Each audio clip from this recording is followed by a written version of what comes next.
एक लड़की डीएम बनते ही एक 5 स्टार होटल में पहुंच जाती है। वहां पर बहुत सारे ऑफिसर्स होते हैं और होटल जो 5 स्टार होता है वो भरा पूरा रहता है और बड़े बड़े लोग होते हैं। मैडम को देखकर लोग तो पहले चौंक जाते हैं, लेकिन जो ही मैडम वेटर के पास जाते हैं और उनके चरणों में झुककर दोनों हाथ अपने सिर झुकाता है, उन्हें प्रणाम करता है, पैर छू लेता है और दूसरे वेटर के भी साथ यही करता है। लोग देखकर तो पहले परेशान हो जाते हैं। ऑफिसर्स मन ही मन ये सोच रहे थे कि मैडम किसी मिशन पर है और किसी चीज की जानकारी इकट्ठा कर रहे हैं। लेकिन दोस्तों ऐसा कुछ भी नहीं था, न कोई मिशन था। लेकिन जब एक ऑफिसर उनसे पूछता है कि मैडम आपने वेटर का पैर क्यों छू लिया है, क्योंकि ऐसा कोई मिशन था ही नहीं। दोस्तों फिर मैडम जो शब्द, जो बात और उनके मुंह से जो शब्द निकलते हैं वो सभी लोग का मन गदगद हो जाता है। अंदर ही अंदर इतनी खुशी होती है, इतनी प्रशंसा मैडम की करना शुरू कर देता है कि अगर इंसान और अधिकारी हो तो मैडम के जैसे हो।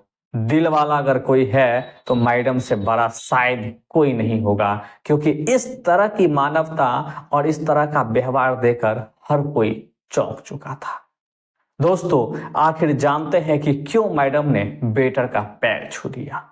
इस दिल को छू जाने वाले बेहतरीन कहानी में आप सभी का स्वागत है और आइए आज विस्तार से जान। नमस्कार दोस्तों, उत्तर प्रदेश की राजधानी लखनऊ के एक बहुत ही साधारण और छोटे मोहल्ले की है, जहां विनीत चौहान नाम का एक व्यक्ति अपने पूरे परिवार और अपने बच्चों के साथ एक ही साधारण मोहल्ले में एक साधारण परिवार था, जो अपनी आर्थिक स्थिति से तो जूझता ही था, लेकिन अपने परिवार में खुश था और अच्छा था और परिवार के साथ जीवन यापन कर रहा था। उनके एक बेटे जो बड़े थे और उनकी बेटी जो छोटी थी। बेटी का नाम सुप्रिया चौहान होता है। दोस्तों ये वक्त गुजर रहा था और धीरे धीरे उनकी जिंदगी बेहद ही अच्छी चल रही थी। पिता पूरे परिवार का जिम्मेदारी उनके कंधों पर था। पिता सड़कों पर ऑटो रिक्शा चलाया करते थे, मेहनत मजदूरी करते थे, यानी जब जो काम मिल जाया करते थे वही करते थे और अपने जीवन में खुश रहा करते थे। दोस्तों धीरे धीरे ये समय बदलता गया। अचानक से विनीत चौहान की पत्नी अक्सर बीमार रहने लगती है और पूरा परिवार परेशान में आ जाती है और उसी बीमारी के वजह से उसका परिवार अब धीरे धीरे जो खुशियां थी वो पूरी तरह से धूमिल हो जाती है और अलग अलग हॉस्पिटलों और डॉक्टरों के चक्कर काटते काटते अब विनीत चौहान भी परेशान हो चुका था। तब अंतिम में फैसला करता है एक बहुत बड़े हॉस्पिटल में ले जाएगा और जो ही हॉस्पिटल में ले जाता है तब पता चलता है और कुछ दिनों के इलाज के बाद भी वो बच नहीं पाती है। यानी तमाम हॉस्पिटल भी बदले जाते हैं, डॉक्टर भी बदले जाते हैं, इनके बावजूद भी उन्हें कुछ भी हाथ नहीं मिलता है। यानी अब उसकी पत्नी और 2 बच्चे पूरी तरह से अनाथ हो चुका है। बच्चों का जो जीवन था उनके ऊपर से उसकी मां का साया हट चुका है और सिर्फ पिता का साया। एक हंसता खेलता परिवार अब दुखी और मायूस में अपने जीवन की राहें देख रहे हैं। दोस्तों उसका क्रियाकलाप सब काम खत्म हो जाते हैं। तब विनीत चौहान फिर से काम पर जाना शुरू करते हैं और किसी तरह अपने जीवन को फिर से सामान्य रूप में ढालने की कोशिश करता है और ऐसा हो भी जाता है। सभी दिनचर्या जो दुख परेशानी था उन्हें भुलाकर एक नए जीवन की शुरुआत करते हैं। दोस्तों ये अच्छी बात था और होना भी चाहिए। हो ही रहा होता है कि उनका रिश्तेदार, मोहल्ला और जान पहचान के लोग विनीत चौहान को बार बार एक सलाह देते हैं, मशवरा देते हैं और उन्हें कहते हैं कि अभी तो पूरी जिंदगी ऐसे ही पड़ी है, तुम्हें एक दूसरी शादी कर लेना चाहिए, एक नए जीवन साथी के साथ एक नए जीवन की शुरुआत करना चाहिए। क्योंकि बच्चे जिस समय उनकी मां का मौत हो चुका था, बेटे जो 6 साल का और बेटी सिर्फ 4 साल की थी। दोस्तों ये अच्छी बात थी कि विनीत चौहान को बार बार लोगों के द्वारा बताया जा रहा था उन्हें शादी करनी चाहिए, लेकिन उनके मन में ऐसी कोई बात नहीं था, कोई विचार नहीं था। विनीत चौहान अपने मन में ये फैसला कर लेता है कि एक अच्छे पिता और एक अच्छे परवरिश करने वाला बनकर अपने बच्चों की जिम्मेदारी उठाएगी। इतना ही नहीं, बच्चे को पिता का प्यार तो देंगे ही, माँ का भी प्यार भी विनीत चौहान ही देंगे और एक अच्छे आदर्श और कुशल पिता बनकर एक मिसाल बने न बने लेकिन एक अच्छे व्यक्तित्व का विकास जरूर करेंगे। दोस्तों, अब अपने बेटी और बेटा को बड़े ही प्यार से संभालता, उनके पास जो क्षमताएं थी, आर्थिक शक्ति थी और जितने पैसे थे उसी में खुश रहा करते और अपने बच्चे की अच्छी जिंदगी और अच्छी परवरिश देने के लिए और भी मेहनत करते और उनके साथ घुल मिलकर अपने जीवन को व्यतीत करने लगा। जब भी वो शहर जाते, छोटी मोटी चीजें लाता और वहां की कहानियां, किस्सा अपने बच्चे को सुनाया करते कि शहर कैसे है, शहर में ऐसे है, आज ऐसे हुआ, कल ये करना है, और सभी बातें अपने बच्चों के साथ शेयर करने लगे और बच्चे धीरे धीरे अपनी माँ का जो प्यार था उन्हें भुलाकर एक नई जिंदगी की शुरुआत कर रही थी। दोस्तों, उनका बेटा पिता के काम में तो हाथ बटाता, लेकिन बेटी भी काम बटाती और पढ़ने लिखने में बेहद होशियार थी, बेहद चर्चा। दोस्तों, ये जो विनीत चौहान होता है, उनकी बेटी की काबिलियत का चर्चा उनके शिक्षक, जान पहचान करने वाले और पढ़े लिखे मोहल्ले के लोग भी उन्हें कई बार बता चुके हैं कि उनकी बेटी पढ़ने लिखने में बेहद होनहार है। अगर अच्छी से उनकी पढ़ाई लिखाई करी जाए तो जीवन में बहुत ज्यादा आगे जा सकती है। दोस्तों, क्योंकि ये जो दोस्तों उसकी जो बेटी सुप्रिया होती है वो पढ़ने लिखने में बेहद तेज होती है, बेहद होनहार होती है। शिक्षकों के द्वारा एक बार तो समझाया जाता है, उसके दिमाग में कहे तो कंप्यूटर की तरह स्टोर हो जाता था और बहुत ही अच्छा था और मन लगा के पढ़ती थी। धीरे धीरे 10th बोर्ड का एग्जाम होता है, सभी मोहल्ले के और भी लोग और पूरे उत्तर प्रदेश में बोर्ड एग्जाम होता है। 10th बोर्ड एग्जाम हो चुका होता है और रिजल्ट आना बाकी होता है और कुछ ही समय, कहे तो कुछ महीनों के बाद रिजल्ट भी जारी होता है। सभी अपना अपना रिजल्ट देखते हैं और उनके पिता भी उनका एडमिट कार्ड लेकर एक दुकान पर जाते हैं और उनकी बेटी का रिजल्ट निकाल कर लाते हैं। विनीत चौहान उतने ज्यादा पढ़े लिखे नहीं होते हैं कि वो समझ पाए, लेकिन दुकानदार इतना कह देते हैं कि आपकी बेटी पास हो चुकी है। विनीत चौहान खुश हो जाता है। दोस्तों, जो ही वो कागज लेकर मोहल्ला से अपने घर की तरफ आ रहा होता है तो विनीत चौहान की ये कागज देखकर कई सारे लोग देखते हैं और सभी लोग तारीफ करते जाते हैं और उसकी प्रशंसा करते जाते हैं और उनके पिता यानी विनीत चौहान की भी खूब तारीफ करते हैं। ये सुनकर विनीत चौहान तो अंदर ही अंदर बहुत ज्यादा खुश हो जाती है और फिर जब घर जाती है तो घर में बेटी को भी दिखाता है और सभी लोग धीरे धीरे देखकर बहुत ही खुश हो जाते हैं। इतने खुश हो जाते हैं कि अगले दिन विनीत चौहान अपनी ही उसी रिक्शा में बैठाकर उन्हें शहर ले जाता है और चाहता है कि उन्हें अच्छे अच्छे सामान खरीद कर दे और अच्छी जगह उन्हें बैठाकर खिलाए। ये तमन्ना, ये हसरत अब विनीत चौहान के ऊपर भूत सवार हो जाता है, लेकिन एक बेहद ही गरीब पिता जिसके पास बहुत ज्यादा पैसे नहीं होता, वह देखते ही देखते पूरी शहर में अलग अलग मोहल्ले में, अलग अलग बाजारों में, चौराहे पर घुमाता है और अंत में एक बड़े होटल में, जो 5 स्टार होटल है, उस होटल में चले जाते हैं और वहां अपनी बेटी के लिए खाना खिलाने के लिए उस होटल में पहुंचते हैं और एक जगह बैठ जाते हैं। वेटर आते हैं और बड़े ही प्यार भाव से पूछते हैं, सर बताइए आप क्या लेंगे? तो कहता है ज्यादा कुछ नहीं, मेरी बेटी के लिए डोसा लाइए और कुछ मिठाई दे दीजिए, 1 प्लेट। दोस्तों, फिर वेटर फिर से रुकते हैं और कहते हैं और आपके लिए क्या लाऊं? बोलता है कि बस इतना ही, सिर्फ मेरी बेटी खा ले। दोस्तों, इसके बावजूद भी वेटर वहीं खड़ा रहता है क्योंकि दूसरी प्लेट की ऑर्डर नहीं मिला था, सिर्फ एक ही प्लेट का मिला था, वही बेटी के लिए।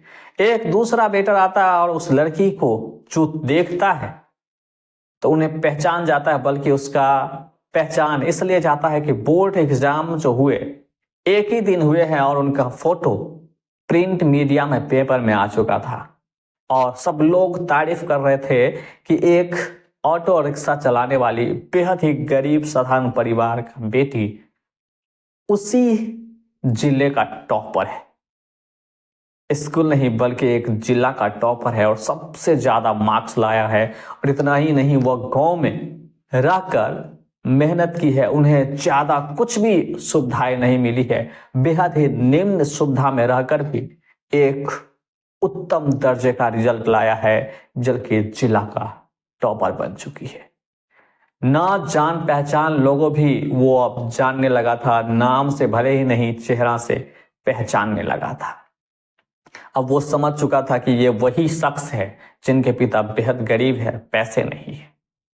दोस्तों फिर बेटर पूछता है कि आप सिर्फ बेटी को ही क्यों खिलाना चाहते हैं। कहता कि मेरे पास इतना ही पैसे है, मेरी बेटी एग्जाम में पास कर चुकी है, बस यही तमन्ना है, हसरत है कि आज के दिन उनकी खुशी के लिए मैं ये सब कर रहा हूं। दोस्तों फिर वेटर धीरे धीरे अपने कदमों से काउंटर पर पहुंचता है और उस केबिन में जहां मालिक बैठे होते हैं वहां कहता है कि सर मैं नया नया हूं लेकिन कुछ कहना चाहती हूं, मुझे माफ करना। बोलता है बताओ क्या बात है। बोलता है कि सामने जो टेबल पर बैठा हुआ एक गरीब पिता है और एक लड़की है, मैं अपनी तरफ से उन्हें खाना खिलाना चाहता हूं और जो पैसे होगा वो मेरे खाते से आने वाले सैलरी में काट लीजिए। दोस्तों ये मालिक सुनकर अजीब लगता है कि इतना कम पैसा कमाने वाले तुम कब से दानी बन चुके हो, और लेकिन क्यों खिलाने जाते, आखिर है कौन। बोलता है सर वो कोई नहीं, कल जिसके बारे में आप बात कर रहे थे वो पेपर में जिस लड़की की फोटो दिखाकर आप बार बार तारीफ किए जा रहे थे, वह वही लड़की है, अपने जिला का टॉपर है, जो 10th एग्जाम में पास करके अपने पिता का मान सम्मान किया, अपने गांव की ऊंचाई पर ले गया। वही गरीब रिक्शा चलाने वाला पिता और वही लड़की आपके होटल में आपके टेबल पर बैठा है। दोस्तों अब जो होटल मालिक होता है अंदर ही अंदर ये यकीन नहीं कर पाता है कि जिसके बारे में इतनी तारीफ की और उसकी पत्नी के मुंह से इतनी तारीफ सुनी आज उसके आंखों के सामने है। तब बेटर से कहता है तुम कितना दान पुण्य करोगे, कुछ मेरे लिए भी तो रहने दो। फिर उठता है और कहता है कि जल्दी से जाकर केक लाओ और एक टेबल को सजाओ, एक ग्रैंड पार्टी का अनाउंस करो और यहाँ आने वाले आज जितने भी लोग होंगे, ग्राहक होंगे, उन्हें मुफ्त में खाना खिलाओ। दोस्तों फिर क्या था, कुछ ही मिनट में पूरे साज ताज पटाखे और सजावट और डेकोरेट किया जाता है और बड़े ही प्यार से उन बाप बेटी को उस टेबल पे लाते हैं और कहता है कि बेटी आप केक काटो। फिर वो पिता चौंक जाता है कि मैंने इतना सारा खाना और इतना सारा चीज तो मैंने नहीं मंगाया है और इतनी सारे चीज मैंने करने को नहीं कहा है, मेरे पास तो पैसे नहीं है। तो वो फिर हाथ जोड़ लेता है और उस लोगों से कहता है कि मुझे माफ कर दीजिए, मैंने सिर्फ थोड़ा सा डोसा और कुछ मिठाइयाँ मंगाई थी और इससे ज्यादा मेरे पास हैसियत नहीं है। और वो शख्स खड़ा होता है, कहता है ये जो शख्स खड़ा है आपके सामने यही होटल का मालिक है और ये मुफ्त में आपकी जो बेटी पास कर चुकी है वो इसके लिए पास नहीं बल्कि जिला का टॉपर है। दोस्तों ये बात भी न्यूज प्रिंट मीडिया में फैल जाती है और होटल का भी और होटल मालिक का भी मान सम्मान होता है। और ये लड़की मन ही मन सोचती है कि मैंने थोड़ी सी तो मेहनत करी थी, एक एग्जाम ही तो पास किया था, सिर्फ एक एग्जाम ही तो लिखा था और इतने बड़े मान सम्मान और इतने लोग मेरे लिए तालियां बजा रही है, तारीफें कर रहे हैं, सभी लोग मिल रहे हैं, फोटो खिंचा रहे हैं, जैसे लग रहा है कि अंदर से अंदर खुशी आ रही है एक बड़े व्यक्ति होने का, एक बड़े इंसान होने का, कहे तो लाखों में एक होने का। धीरे धीरे जुनून होता है कि पढ़ाई और शिक्षा की इतनी ताकत है। दोस्तों ये सब ठीक ठाक चल रहा होता है, उनके पिता भी बेहद खुश हो जाते हैं, अपनी बेटी को गले से लगाता है, गोदी में उठाता है और झूमने और नाचने गाने लगता है। ये सभी कार्यक्रम खत्म हो जाते हैं। होटल से जब वो निकल रहे थे तो होटल मालिक उन्हें ढेर सारी मिठाइयाँ देता है, कहता है कि जाइए अपने परिवार में, मोहल्ले में और रिश्तेदार में भी मिठाई बांटी और खुशी मनाई। दोस्तों ऐसे ही करते हैं, जब घर आते हैं घर में आसपास मोहल्लों में मिठाई बांटी जाती है, सभी खुशियां बांटी जाती है और उसी दिन ये लड़की संकल्प कर लेती है कि उन्हें एक दिन बहुत बड़ा अधिकारी बनना है, बहुत ज्यादा पढ़ना है और ये सामान्य जिंदगी नहीं, अब एक खास जिंदगी देखना। दोस्तों कई वर्षों बाद अब वो जो लड़की होती है सुप्रिया, अब यूपीएससी एग्जाम पास कर चुकी है, एक अच्छे रैंक के साथ एक जिले का डीएम डिस्ट्रिक्ट मैजिस्ट्रेट यानी कलेक्टर बन चुकी है। कलेक्टर जो प्रेरणा स्रोत था, जो अंदर में जोश और जुनून था, उसी होटल में पहुंच जाती है जिस होटल ने उन्हें डीएम बनने और बड़े व्यक्ति बनने की नींव डाल चुका था। होटल में जाती है, बहुत सारे ऑफिसर्स होते हैं, बहुत सारे पुलिस वाले होते हैं, कई सारे गाड़ियां जब एक ही साथ उस होटल में पहुंचते हैं तो लोग परेशान हो जाता है और होटल मालिक भी दुखी हो जाता है कि इतने पुलिस वाले आखिर उनके होटल में क्यों आ रहे हैं। लेकिन डीएम आगे आगे जा रही थी और दोस्तों वो जो वेटर था उन्हें पहचान लेती है, जिस वेटर ने उन्हें पहली बार सर्व किया था। उनके पास अपने घुटने पर आकर उन वेटर के पैर छू लेते हैं। पैर छूते ही अब जो पूरी माहौल था पूरी तरह से बदल जाते हैं। सभी लोग खड़े होकर उन्हें ही देख रहा होता है। फिर दूसरे वेटर का भी पैर छू लेते हैं और कहता है कि मालिक कहाँ है। फिर मालिक के केबिन में जाते हैं, उन्हें भी पैर छू लेते हैं। दोस्तों ये देखकर तो पुलिस वाले और अधिकारी हैरान परेशान हो रहा है और यही सोच रहा था कि मैडम किसी खास मिशन पर है। दोस्तों ये मिशन नहीं बल्कि खुद का एक दायित्व था, खुद की एक जिम्मेदारी थी, एक अपनापन का मेल मिलाप था। दोस्तों फिर वेटर पूछता है कि मैडम मुझे माफ कीजिए, मुझसे गलती हो गई है, आपने मेरा पैर छू के मुझे अपमान मत कीजिए। दोस्तों फिर मैडम कहती है कि अपमान नहीं, ये मेरा फर्ज है, बल्कि मैं आपकी ही बेटी हूँ। तो बेटा चौंक जाता है कि मेरी बेटी कैसे, मेरी बेटी तो घर में है, वो ससुराल में है। बोलता है कि नहीं, परसों पहले एक 10th पास टॉपर, जिले के टॉपर लड़की जिसके लिए आपने तालियां बजाई थी, ढेर सारे मिठाई खिलाए थे, ढेर सारे लोगों ने मेरे लिए तालियां बजाई थी, मैं वही सुप्रिया हूँ। दोस्तों फिर ये डीएम मैडम कहती हैं कि भले ही आप मुझे भूल गए लेकिन मैं आपको हर पल याद करती थी और यही बात मेरे अंदर एक जुनून पैदा किया था और मुझे आगे बढ़ने से रुकने नहीं देता था और मेरे अंदर वो आग था, वो ललक था एक बड़े ऑफिसर बनने के लिए। तो ये सब आपके बदौलत हुआ है, आप ही के उस एहसान के बदौलत। इस एहसान को मैं कैसे चुकाऊंगी, कैसे अदा करूंगी? न तो मेरे पास शब्द है, न कोई ऐसा कुछ है जो मैं उस एहसान के बदले दे सकता हूं। बस आप लोग हमें आशीर्वाद देते रहिए।